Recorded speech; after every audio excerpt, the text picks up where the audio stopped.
Tragedi Air Asia, Rana Duka Nusantara. 28 Desember 2014, di penghujung tahun, langit kelam menyelimuti kota pahlawan, arek-arek Surabaya.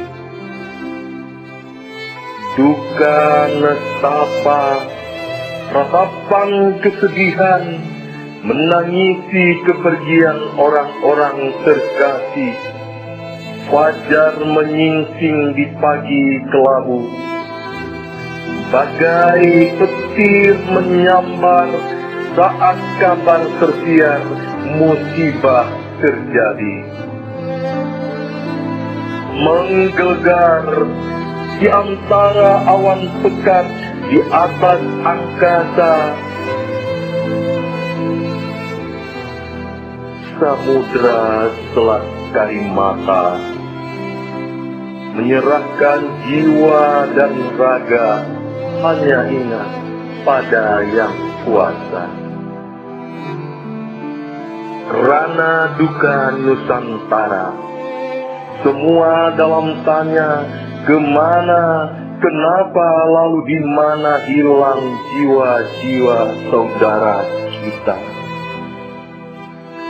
Namun semua terjawab kala kesatria patriot bangsa dalam sukarela bersatu, rasa kesetiaan dan kesetiakawanan menyatu dalam asa untuk mengungkapkan kegalauan demi sebuah kepastian dengan nilai tulus ikhlas.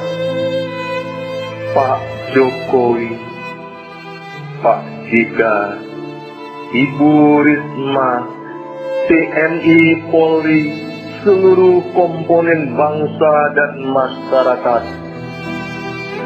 Bukti kesungguhan menggelora jadi saksi antara Pangkalan Bun dan Bandar Udara Juanda.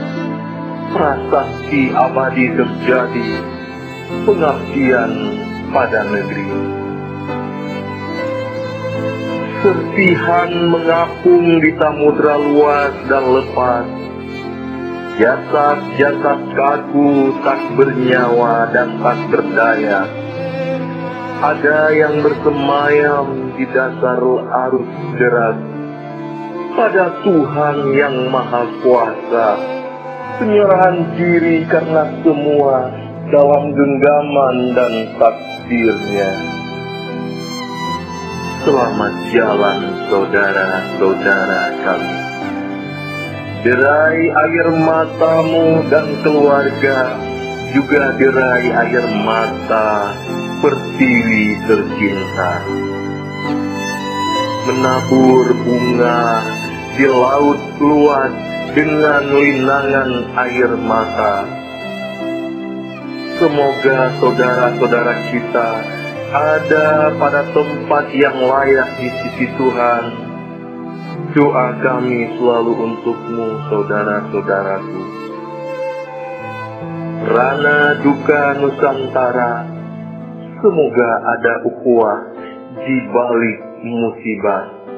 Bangkit dan sabar, semua sudah kehendaknya. Pasrah dalam doa, sabar dan selalu tawakal. Terima ini karena sudah takdir dari Yang Maha Kuasa.